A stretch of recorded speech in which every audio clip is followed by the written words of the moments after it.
रामैया डोसा की दुकान और रंगैया समोसा की दुकान लगाकर बाजार में एक दूसरे के सामने कई साल से दुकान लगाकर चला रहे हैं। अब इन दोनों की एक दूसरे के साथ बिल्कुल नहीं जमती। रंगैया को हमेशा जलन होती थी कि रामैया उससे ज्यादा कमा रहा है। और इतना ही नहीं, हमेशा कोई ना कोई बात पे रामैया से लड़ते रहता है रंगैया। ऐसे उन दोनों के बीच में बहुत ज्यादा नफरत था। एक दिन शहर में पढ़ रहे रामैया का बेटा रमेश घर आता है। अगले दिन वो अपने पिता के बाजार में लगी दुकान के पास आता है। वहाँ चल रही व्यापार को देख रमेश अपने पिता से ऐसे कहता है, पापा, आप हमारे दुकान में ज्यादा ग्राहक लाकर ज्यादा पैसा कमाने के मार्ग नहीं सोचते हो क्या? अब जितना मेरा सोच है उसी में चल रहा है बेटा। जितना भी मेहनत करूं वही कमाई मिल रही है।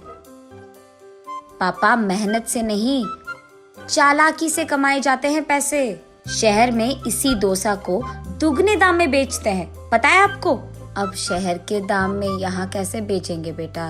अगर दाम बढ़ा भी देना तो कोई भी खाने नहीं आएगा।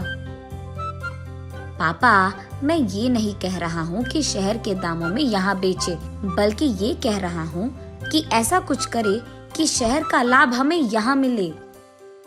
तुम्हारा इरादा मुझे समझ में नहीं आ रहा बेटा, थोड़ा समझा दो। आपको समझाना नहीं, करके दिखाऊंगा, ऐसे कहता है रमेश। रामैया देखते ही रहता है कि रमेश कह क्या रहा है।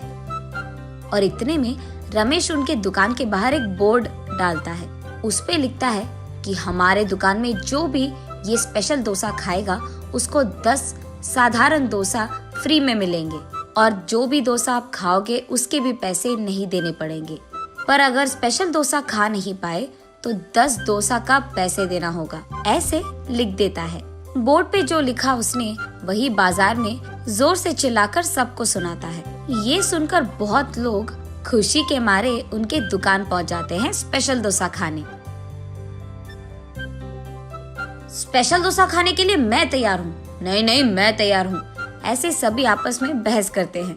तब रमेश उनके दुकान के बगल में एक बड़ा सा टेबल और चेयर लगाकर जो भी इस प्रतियोगिता में शामिल होना चाहते हैं उनको एक के बाद एक इस कुर्सी पे बैठना होगा, ऐसे कहता है।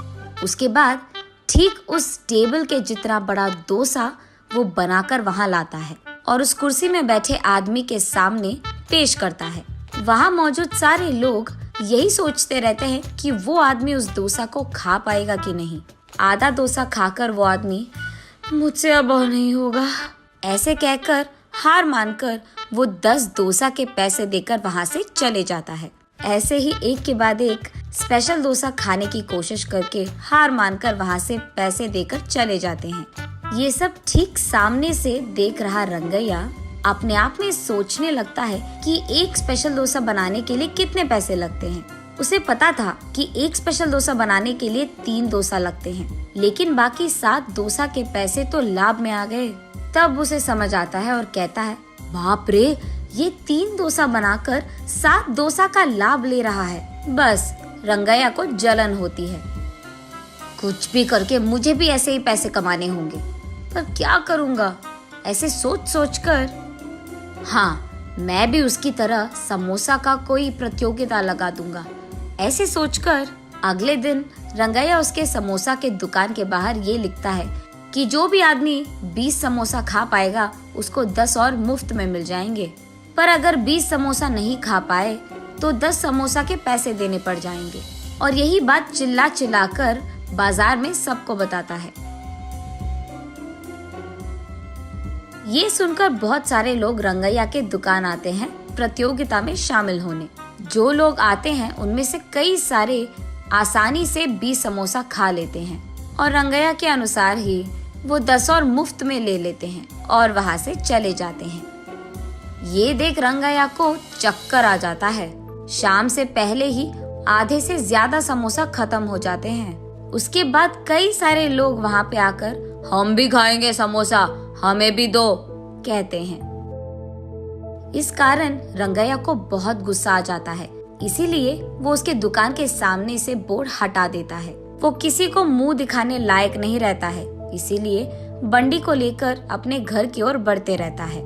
आज तो मैं 1 भी रुपए नहीं कमाया और उल्टा जो भी समोसे थे वो भी बेच दिया मुफ्त में। उसे चक्कर आकर वो नीचे गिर जाता है। आंखें खोलने पर रंगैया एक अस्पताल के बेड पर रहता है। उसके बगल में उसकी बीवी रहती है। मुझे क्या हुआ, मैं कहाँ हूँ? ऐसे पूछता है रंगैया। आपको चक्कर आकर नीचे गिर गए थे, कोई अजनबी आपको यहाँ छोड़ गया, ऐसे कहती है रंगैया की पत्नी। छा, आज सब कुछ नष्ट ही हो गया, सब बुरा हो रहा है। अरे क्या हुआ जी, आप इतने गुस्से में क्यों हो? वैसे आप शाम तक घर की मुंह भी नहीं देखते हैं, लेकिन आज दोपहर से पहले आपके समोसे खत्म हो गए और आप घर भी आ रहे थे। इसलिए वो जो कुछ भी हुआ अपने बीवी को समझाता है। हाय भगवान, मेरा मूर्ख पति, आप बस ये सोच रहे थे कि कितने डोसे बेचने पर उनको कितना लाभ मिल रहा है, लेकिन आपने एक बार भी ये नहीं सोचा कि कितने समोसे बेचने में आपको कितना लाभ आएगा। ये प्रतियोगिता शुरू करने से पहले आपको ये सब सोचना था, आपने सोचा भी नहीं, ये तो होना ही था। तब रंगैया को समझ आता है कि किसी और को देखकर हमें वही काम नहीं दोहराना चाहिए और पहले खुद की देखना चाहिए। कुछ करने से पहले 100 बार सोचना भी चाहिए, तब हम सब खुश रह पाएंगे। ये समझता है रंगैया।